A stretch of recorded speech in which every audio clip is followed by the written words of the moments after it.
Today, I have an amazing guest. We're going to talk about why successful AI implementation starts with business models rather than with the technology. And I'm looking forward to having this guest because he's got a fascinating background, super smart guy. That's coming next. Welcome to the AI-powered business leader. This is the show that helps business leaders excel in the rapidly evolving environment of AI integration and implementation. We go beyond the hype to provide practical solutions for real businesses. Whether you're facing challenges like developing a clear AI strategy, upskilling your workforce, or ensuring data privacy and compliance, we've got you covered. Here is your host, Alistair McDermott. So today's guest comes with 30 years of commercial experience, including 12 years at Microsoft. He transformed their global approach to IoT and AI implementation. He's a lecturer at the UCD Smurfit Business School, and he specializes in digital transformation and AI. So Patrick Ward, you're very welcome to the show. Hey, Alistair, good to see you. So there's so much I want to talk to you about, and I'm really interested to talk to somebody on the show who comes from that background of big tech and talking about like how they see AI and their approach to it. I think maybe the first thing that we could talk about is the business model versus technology thing, and I think that comes from your time at Microsoft, right? Can you tell me a bit about that? Yeah, it does. Look, as you say, I was 12 years at Microsoft. 7 of those years, I was with the IoT team. And when I joined that team, I guess IoT became quite famous for, or infamous for, lots of proofs of concept, lots of trials, lots of pilots, but not a lot of scaling business. And I could see that in an awful lot of the projects that our team was involved in. Even though the concept would get proven in the proof of concept, the project still didn't take off. And that's not good for business. It's not good for anyone. It's not good for the client.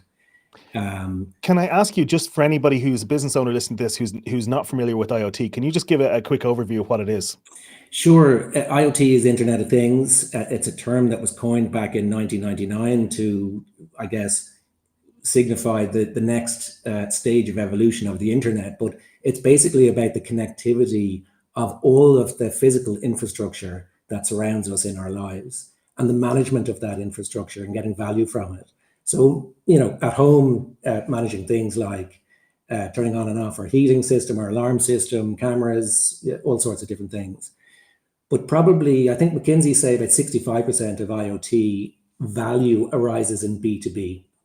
And so that was our main focus in Microsoft, was industrial robots, MRI scanners in hospitals, blast furnaces in steel mills, milking machines, remote door locking, all sorts of different scenarios.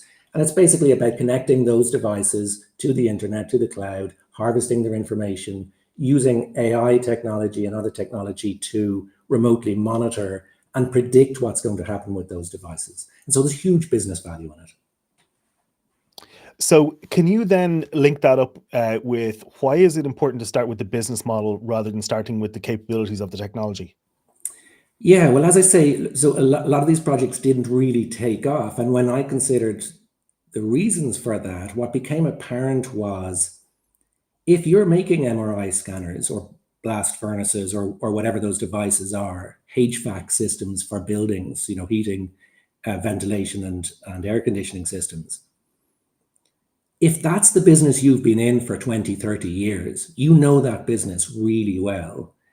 But if you connect those devices and those systems to the cloud and you start harvesting data and offering data and software-based services, your business model is fundamentally changing. Your value proposition is going to change.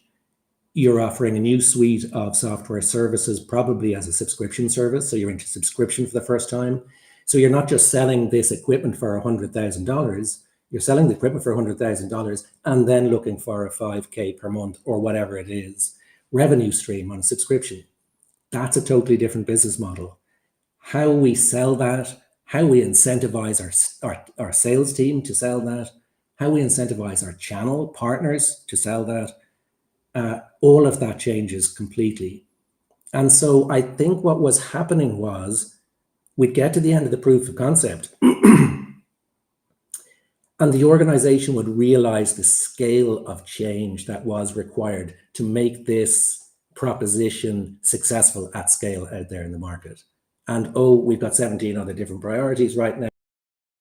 Now we'll park that up for other things. And so the business model analysis came in.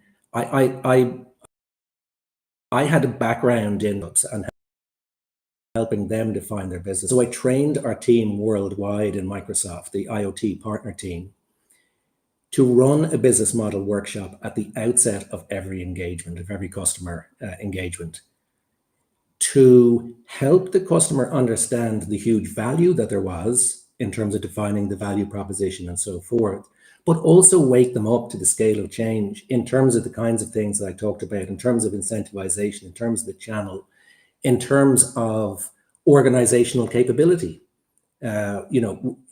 An organization who makes heating systems will tell you an awful lot about how the electrons pass through the tungsten and all the rest of it, and heat values and all of that. But do they know about software development? Do they know about DevOps? Do they know about data? Do they know about cybersecurity, user experience in developing software, and all of that good stuff? Probably not.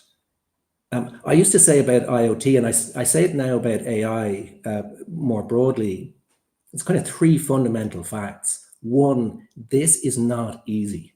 It's just not easy to get this stuff right. It's not easy from a business point of view. It's not easy from a technical point of view. It is possible, but it's not easy. The second point is you kind of got to do it, because if you don't, other competitors, or even competitors you've never even heard of, will fly by you, because they will take on this challenge. They will get this right and potentially completely annihilate. You can potentially completely disrupt the industry that you're operating in. The third fundamental truth is, for those players who get this stuff right, there's huge value in it. New revenue streams, new ways of engaging my customer, a new channel to my customer that allows me to deliver services in the future that I haven't even thought of today, by virtue of the fact that I'm connecting this physical infrastructure to the cloud and delivering software services to my client. And then it goes back to, but it's not easy, but you got to do it. But if we get it right, there's a lot of value in it. And my fundamental belief is, and I think we proved this in Microsoft, if we start with a business model-led conversation, and we get the custodians of the business model in the room together, and that's generally the senior leadership team. Or if it's a very big enterprise organization, it might be a divisional leadership team or a business unit leadership team. The people who own the business model for that particular product, for that particular service, need to come together. Product, sales, marketing, finance. Finance need to understand, for example, the implications of, and the attractiveness, they get it, the attractiveness of subscription revenue. So we need those players in the room together. And it is incredible, Alistair. We went through this in my 7 years in Microsoft. I worked with the likes of Siemens, ABB, Bosch, the really big guys, but loads of very small players too. And a year and a half ago, I left Microsoft and created Aitheria Partners, the company that I founded and now run. Over those years, the single biggest, I guess, benefit that gets called out after a 1 or 2 day workshop of that nature is alignment. It is incredible when we go into these workshops and we ask different individuals to define the value proposition of the product or service that we're bringing to market.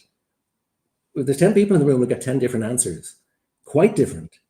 And so aligning on what that value proposition is and what that new value proposition is going to be in terms of customer pain points, in terms of customer benefits, is hugely beneficial. Aligning on how we're going to bring this to market, the organizational capability that we're going to need. I mentioned, we may not have this capability in-house today. Well, and in the AI world, this is about data science, it's about cybersecurity, it's about data engineering, and so on and so forth. We've got a decision to make. If we're getting into this game, we need that capability. And if we don't have it today, we've basically got three choices. We can either recruit it in, we can retrain our existing people, or we can partner to bring that capability. And then sometimes we partner in the short term while we develop the capability in the longer term. Mm-hmm. But that's what what this is about. It's defining at a business level what this new capability is that we're bringing to market. If I want to be clear as well, in terms of AI, if we're talking about, I don't know, the adoption of Microsoft 365 Copilot or Google Gemini or something like that to enhance business productivity, we don't need a business model workshop to do that. Mm-hmm. But we probably should be looking at our operational model in terms of the impact to our workflow if we're taking on agents to improve that workflow. So the business model is a kind of front-end model, if you like. It's the thing that talks about value and products and services and customers and channels and pricing and roadmaps and so forth. Or if it's in the back end of the organization, we're thinking about how the business is set up to execute on that business model to effectively deliver the value proposition. And now we're talking about, in a profitable way, now we're talking about organizational structure, SLAs, billing, risk management, compliance, financial operations, our support organization, etc. So the point is, we need to start with a business-led conversation first. Once we have that well documented and we're very well aligned across the different functions within the organization, we're super well teed up to hand that over to the solution architect. And so in Aitheria Partners, there's myself looking after the business strategy end of that client engagement.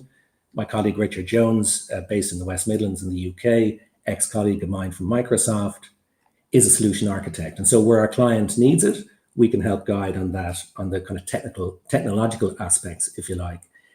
Maybe they have that capability in-house themselves. Maybe they don't need that guidance. Sometimes they do, sometimes they don't. But we will not engage on a solution architecture project without there being a really well-defined business model at the outset. We've learned the hard way, if you like, that is a necessity. So let me try and boil some of that down, and please correct me now if I don't get this right. So fundamentally, we have traditional businesses, you know, pre-tech, pre-AI, let's say, who have their business model. Sometimes there's great alignment with everybody in the team around what that business model is and you know what the value proposition is. Sometimes there's not. So there's their existing business model. Then we have the technical capabilities of this new technology. So this new technology rolls up AI, generative AI, whatever it is, IoT. And so a lot of businesses are looking at, okay, how do we bolt the new capabilities of this technology onto our existing business model? And you're saying we need to actually fundamentally reevaluate that because it's going to change your business model drastically, and you need to understand that before you look at the actual technology and the implementation, right? Have I got that right? You've got it spot on. Yeah. And then there's another way that we can use this new tech, which is to simply implement it at a productivity level, where we can bring in these tools and simply make people faster at doing what they're doing already without fundamentally changing the business model. So it's kind of like a different approach to it, right?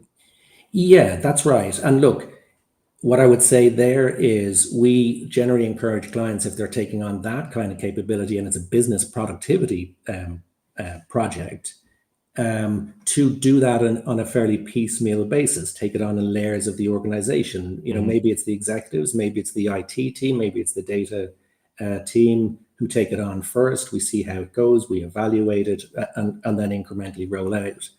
So there's an approach to that as well. If it's simply that set of tools, you know, we're not going to get into a kind of deep engagement on either business model or operating model. But where we are taking on new tech, some of these technologies are pretty transformative, either to the back end of our organization or to the front end, to our products and our services. If it's either of those, we really need to engage in a deeper business-led conversation first. But yes, if it's productivity, our approach tends to be take it on a graduated basis. Yeah. What about the what about where businesses get this the other way around? They immediately jump into the tech capabilities. They don't do the business model work. What happens? A number of things happen. fundamentally, we don't get business sponsorship, and therefore we often don't get business investment.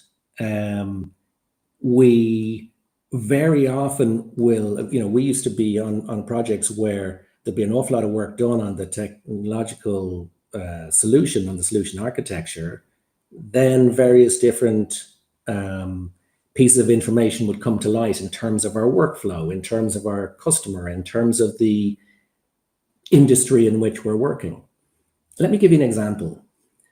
If we look at smart buildings use sensor data from rooms, from temperature, from presence. They bring in weather data. They can look at things like the optical analysis of the flame in a boiler to understand how efficient that it's performing, and so on and so forth. In large commercial buildings, you're typically going to see a payback of 3 to 5 years on these types of projects. Typically, you will be getting return of between 15 and 30% on your investment. So it really isn't long. This is no-brainer stuff. And yet, I had a conversation with a global organization last week who are in the HVAC business. So, they're looking after these complex systems with all these sensors. They have been successfully bringing these systems to market for some time, for many, many years now. But the biggest challenge that they're having is motivating the sales team to actually go and sell the digital services. Why? Because the sales guy is saying, I've got a multi-$100,000 opportunity here to sell this system into this building, into this construction company, and you, the digital team, are asking me to kind of bolt on to the side of that a suite of digital services that will earn us, what, $5,000 per month? That's going to make my sales process much more complex. It's going to bring in the CIO. It's going to bring in the chief information security officer. Everyone's going to have an opinion on what this digital service looks like. People will want to know how AI is being used and its adherence to regulations, and so on and so forth. And also, the construction industry is very capital intensive. It's very much about building a building. It doesn't lend itself well to OpEx. And there's other complications like the organization building the building, and the organization owning the building, and the organization inhabiting the building are completely different entities. And so the whole question arises as to where the value actually exists and who's going to pay for it on an ongoing basis, and so on and so forth. Now, the approach that this organization has taken and is not being successful is by bolting on a kind of a separate digital organization to the side, different KPIs, different targets, and trying to influence a sales organization to go and sell that, who are pushing back. The time to get that right was at the outset. The time to get that right was from the CEO downwards, to say digital is part of our future. In fact, we may get to the point where we're not even selling HVAC systems anymore. We're selling some sort of HVAC as a service, which is kind of the full business model extension of where this kind of thing can go. But we need to agree that up front and not try and bolt on a digital business and strap it onto the side of our existing business and hope that it will work. It generally doesn't. Really, really interesting. I'd love to talk to you more about that, but I'm just aware of time, and I have some other questions I want to talk to you about. One thing, you did some research on multinationals in Ireland and their focus on AI. Can you tell us a bit about that? Yeah, over the summer we interviewed the heads of AI or equivalent roles in about 15 different multinational companies with a presence in Ireland. And we did so focusing in on 3 areas. One around governance and how the Irish operation interacts with the broader global operation, particularly from the point of view of, is it a federated approach to governance, or is it a more centralized approach? To understand that a little bit more. The second was to understand use cases, how AI is being used today, and what types of both generative and predictive AI are being considered for the future. And the third is to just understand some of the opportunities and some of the challenges that these organizations saw in deploying AI in their organizations. Really interesting study. So can you tell me more, like what did you find? What insights could you pull from that? Was there anything surprising? I guess one of the surprising aspects of it was, I guess there's a perception out there, and I suppose to a certain extent it's real, that specialist AI capability is very rare. Data science and that seems to be turning a corner. The feedback that we got was that actually, data science, data engineering, DevOps, MLOps capability wasn't plentiful in the marketplace, but it wasn't the largest challenge. From a talent point of view, the bigger challenge was, how do we educate our business leaders to think about AI in the context of the overall strategy of the business? Business leaders are struggling with this. Some are hesitant. They don't want to move forward with it because they feel that there's a certain risk in it, and they're right, there is risk in it. And so, how do we address that? As you said, I'm a part-time lecturer with Smurfit Business School. We've just introduced a new AI and business analytics post-grad diploma. Huge demand for that.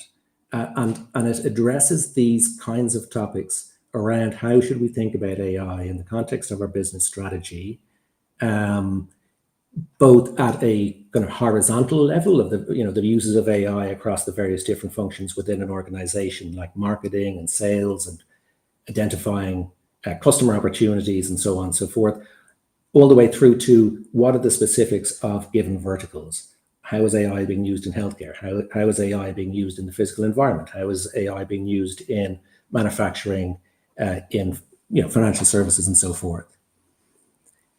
So I think that was the surprising thing. Now, what they were saying was, even though that supply of specialist AI capability is plentiful, firstly, those graduates are tending to know quite a lot about the theory and a lot of the practice as well, but their exposure to various tool sets can be pretty limited, and so there's a fair amount of retraining that needs to happen when they join the organization.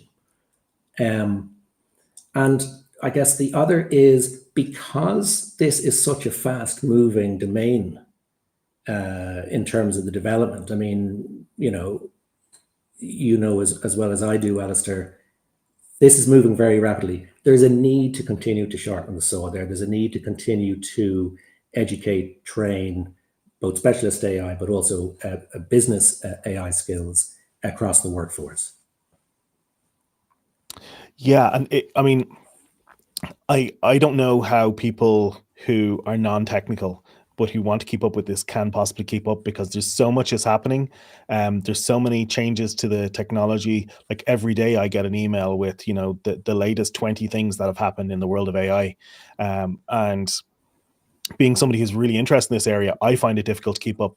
I don't know how somebody who's not deeply involved in this area can keep up with all of the major changes. There's a lot. It's kind of I think the Americans call it drinking from the fire hose. It sure feels that way. Yeah. So it is. Because of that. I think what we need to understand, the major kind of benchmarks, and some of those are happening now. We're moving from where we interact with these systems through chatbots to and typing in our answers or talking even with voice, to where we can start to give them control of using our actual computer for agents to take actions and things like that. So there's those types of capabilities are starting to come on stream. They're still very early days, but those are going to be pretty major. And those are the kind of things I think people need to keep up with, those kind of major, milestones. Yeah. but it's tough. And it's one of the reasons why I'm doing the podcast is because I want to No, talk to people about this, you know? absolutely, and it's fantastic, you know, and I suppose that's what I'd say to people is, and when I'm talking to organizations, is to encourage learning, to Mhm. encourage, you know, identify champions within business units, get them going out there doing research in terms of how AI is being used in our industry, report back, be our ear on the ground, go and take courses, attend podcasts and you know, webinars from Gartner and others as well. Keep learning because this stuff is changing rapidly. I find it very interesting and kind of stimulating. I think there are plenty of people out there who do. So identify those people in the organization and tap into that capability.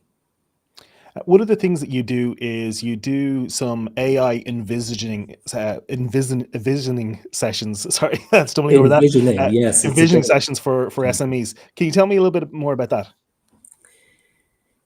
Yeah, so I suppose this is before we get into any kind of business model analysis or anything like that. There's a lot of organizations that are coming to me, both enterprise and SME, who are saying, not so much give us an introduction to AI. I think a lot of people not, you know, it depends. A lot of people have had an introduction to AI. They get the kind of general concepts. They've used ChatGPT and other LLMs, etc. But they want to understand how this technology is being used, as I said earlier on, at a horizontal level. So, you know, within you know, general business productivity, within enterprise information management, within marketing, to generate copy and images and so forth, but also how is it being used in our industry. What we'll do at the outset of any engagement of that kind is a level of preparation where we engage the customer to understand, tell us more about your organization, about your business goals and your challenges. What's the level of awareness of AI in the organization? What's your capability at the moment?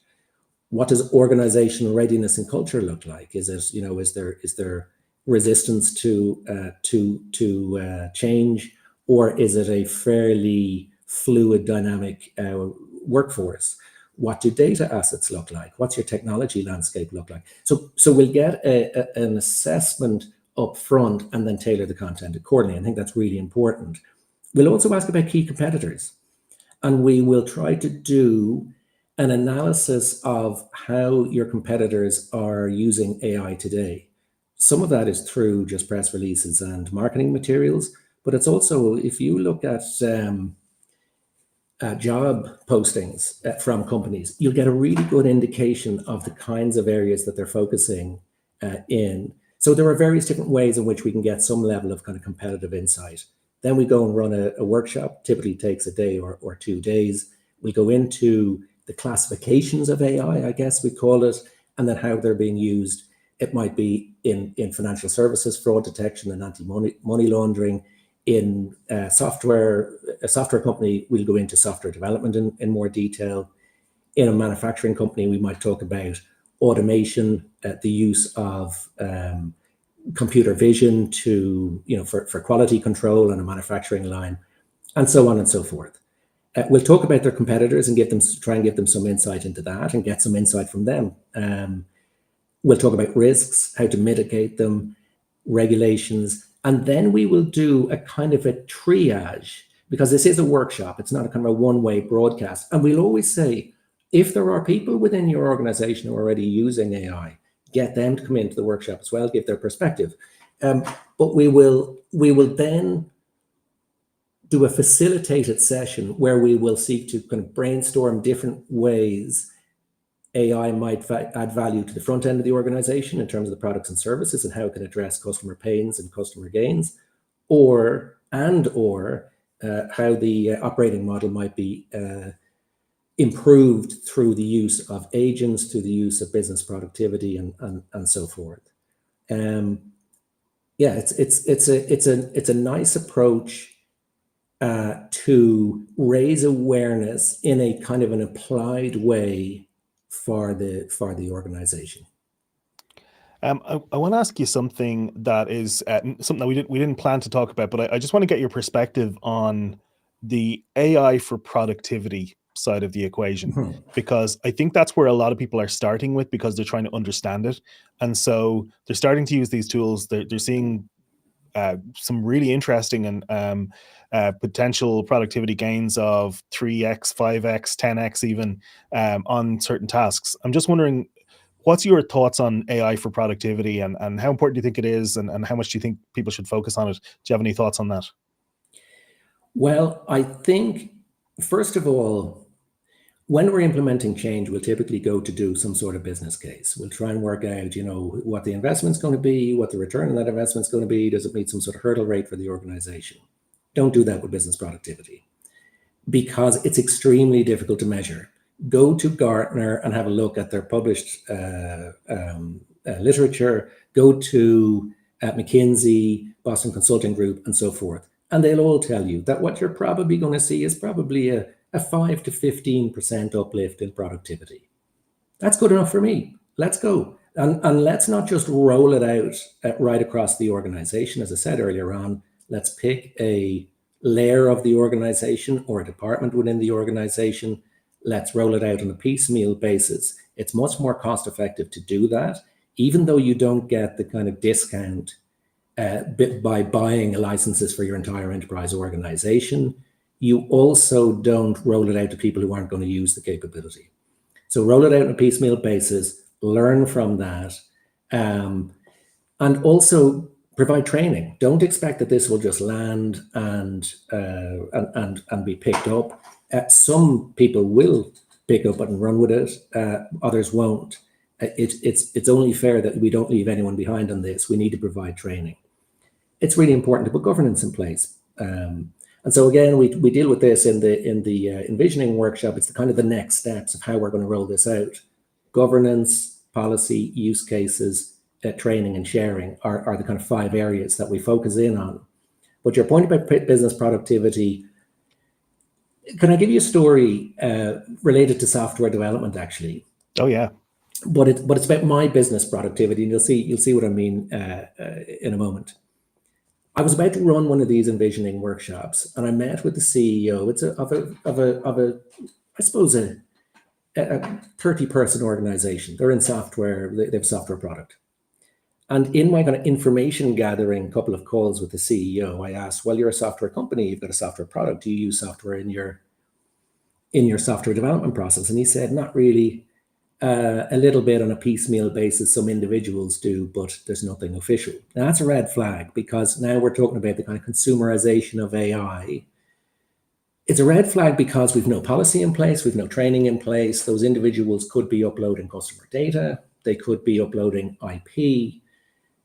So it's, in our interviews with these companies over the summer, it was interesting to note some companies completely blocked the likes of ChatGPT, others didn't. But the ones who didn't and allowed access to it had strong policies in place and strong training in place to say, here's the rules of how you can use this. Here are the risks. Don't do the following things. Don't be putting proprietary information up to, that'll train a model externally. And others said, you're not using that. We're going to use a kind of a walled garden approach. We're going to pay for a service and you can use that, which won't train the model and knock yourselves out. You can put whatever in your prompt. But the point is, I'm doing this information gathering. I'm noting that he also said that the CTO was a self-proclaimed AI skeptic. Fair enough. So I thought, well, rather than me rocking in with, IDC say this and Gartner say that and McKinsey say that in terms of, and it's typically kind of 30 to 50% uplift when we're talking about software development. So it really is material. You really need to be looking at this if you're software development organization, if you've got a software product. Let me say it this way. If you're in software development and you're not using AI, you are absolutely nuts. You're absolutely nuts. It's crazy. I agree. Amazon said that they saved 4,500 developer years, not a typo, 4,500 developer years of productivity by using AI in their processes. Brilliant. So that's just, now I know Amazon are massive, but yeah. No, but scale it down.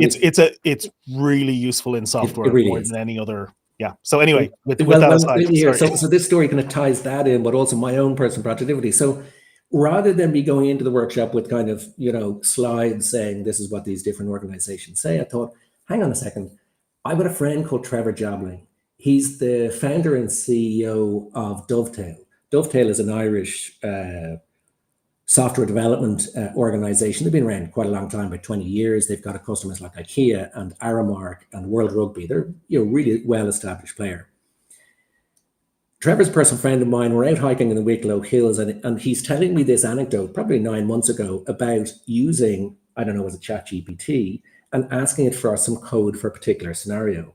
And rather than giving him that code, ChatGPT came back and asked him about what you might call boundary cases. It was some sort of rostering, let's say. How many people will be involved at any given time? When do they come on shift? When do they finish shift? Do they work 24 hours? Do they work weekends, etc.? Trevor gives the answers. It gives him the proposed software. And his point was that he was so impressed that it had asked further questions before it gave him the code. And it really stuck in my mind. So I thought, hang on a sec. I rang Trevor and I said, I'm doing this workshop in a couple of days. Would you mind going on a Teams call with me, and we'll record that anecdote for a couple of minutes, and I'll bring that into my workshop. Because it's nice in a workshop to kind of mix the different media, if you like, and it's not all me talking. No problem, Trevor said, and I'll tell you what I'll also do. I'll survey the team and find out how they are using AI today, and maybe there's another anecdote or two to bring into your workshop. Great. I go on the call, and Trevor is clearly taken aback. He's been around the team that morning. There were 10 devs in that morning, and he's got pages of different scenarios, different use cases of how the team is used. We're developing software for a French client. We've asked the LLM to give us 1,000 realistic French names and addresses. Beautiful, because now we're not even dealing with a customer database that needs to be managed extremely carefully because it's PII. We're now dealing with synthetic data, so it overcomes a lot of that. He's got a developer working for him in Brazil. Suddenly, his language, his written English, has just taken a complete transformation. Guess what? He's putting it in Portuguese. It's coming out in English, and it's really well crafted. He's asking, another dev is making the point that you can ask it the relative merits of 2 different architectural approaches. Now, throughout the call, he also mentioned you need to be really careful. You can't take verbatim what the LLM is giving you. You need a senior dev to cast their eye over it and see if that's okay. You need to be very careful if junior devs are using this. 24 minutes later, that call completed. I can't bring 24 minutes of content into a workshop and play it, a conversation between me. And I've got a workshop in 2 days. Here's my personal productivity. Download the transcript, upload it in this case to Claude. And before I did so, I anonymized, didn't mention Dovetail, etc. And I described it as, the founder of an organization developed software that has explained all these scenarios. Can you please articulate the scenarios? Boom, 20 scenarios, not 19, not 21, 20 scenarios. And there's the French example. There's the Portuguese example. There's the comparing the relative merits of different architecture example. They're all there. It's all there. And it summarizes at the end saying, he mentioned a number of times through the call how important it is to get, a human in the loop, as we say. Review the code. Don't take verbatim what the LLM has given you for various, all the good reasons we know about hallucination and so forth. And so now I'm able to go into my workshop, give that story, but it's about my personal productivity. But it's also about 20 different ways that these devs are using. Trevor also mentioned, if I take your license away, would that be an issue? And they're kind of like out of my cold dead hands. That's the other point about this stuff is it's really enjoyable to use it. And so if we do things right, if we put policies in place, if we purchase the right tools, if we offer training, this stuff really begins to take off and it really begins to add value. But there is a way of doing it right, and there is a way of doing it in a very risky way, and we need to know the difference between those two. Just one other very quick anecdote about software. I had a conversation yesterday with a potential client who does embedded software development. He's like, can I share my screen for a moment? And he puts up on his screen, he's like, to see those 5 points. He said, that's from a code review from ChatGPT. We put in our embedded software and it found those 5 points. Now he said, the precursor to this story is we've had an intermittent bug in our software that we discovered. It's been a nightmare to get to the bottom of it. because it's intermittent and it's very difficult to reproduce and all the rest of it, what's happening out there in the field. It was the #1 finding of the code review done by ChatGPT. You've got a null pointer issue here. And that's exactly what the issue was. I just thought, wow, amazing. So, there's real value in this stuff. People talk a lot about hype and, kind of discard the whole lot of it because there's a lot of hype. Yes, there's a lot of hype, but you know what? There's a lot of value as well. And the key for, I think, someone like me and someone like you, Alistair, is it's about cutting through that hype and drawing attention to the real business value that exists. I think that's a great place to stop. That is fantastic. One thing I want to mention, I want to give a plug to a book that I've written, which is called An Absolute Beginner's Guide to Using AI. So if you're looking for somewhere to start, you can visit my website at aipowered.biz/guide, and you can find that book, An Absolute Beginner's Guide to Using AI. I'm 100% with you about it's so important to keep the human in the loop. It's so important to train people. It's so important to put processes in place, and it's not that hard to do all of this stuff either. No. Those things, it's easy to get started with that part. And I think that conversations like this one will hopefully help with that as well. Patrick, thank you so much for coming on the show. Where can people find you if they want to find out more? So Patrick at AitheriaPartners.com is my email address. You can find me on LinkedIn. Love to hear from you. Love to have a conversation and hear your experience about the use of AI. And every client that I meet, I'm not just helping them, but I'm also learning from them. It's an amazing kind of nourishing of the soul. I mean that quite genuinely. The capability that's out there is just mind blowing, and to be right in the center of it is a real privilege. So love to hear from anyone who has a perspective. I think that's the thing for me. I was helping some lab scientists actually who process data samples, and they process blood samples and then turn that into data, and then they process the data and then they put that on a map. They say, well, the positives are here, the negatives are here, and we reduced their time on all the admin work by 90%. And amazing. So instead of doing all this drudge work of literally sheets of paper and typing in numbers and things like that, now all of that is taken care of, and they're just actually focusing on, okay, what's the implication of this? Let's analyze it from a bigger picture perspective. And there's all these really smart, highly trained people and expensive people, and now they're actually enjoying the job a lot more because they're not doing all the grunt work. That's one of the things I love about AI. It's actually taking away the stuff that we don't like doing. Yes, so that's where I think it's really great. Patrick, it's been fantastic talking to you today. Thanks.